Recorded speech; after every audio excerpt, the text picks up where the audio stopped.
eternidad. De su origen humilde así fue, y en pesebre fue donde nació. Predicó la palabra de Dios, y de nombre yo sé que es Jesús. En sus primeros años fue educado por José, quien ahora desde el cielo vela siempre nuestra fe. Allá en el Medio Oriente su entrada fue triunfal, entre palmas y vítores, su fecha universal. Religioso y milagroso, soportó todo de pie, demostrando su grandeza, esperanza y salvación.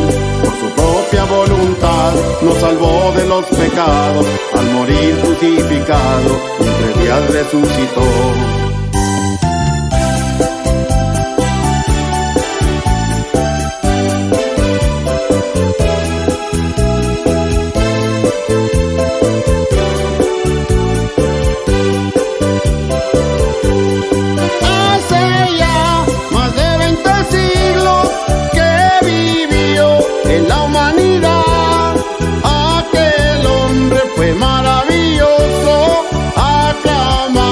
Por la eternidad, de su origen humilde así fue, y en pesebre fue donde nació.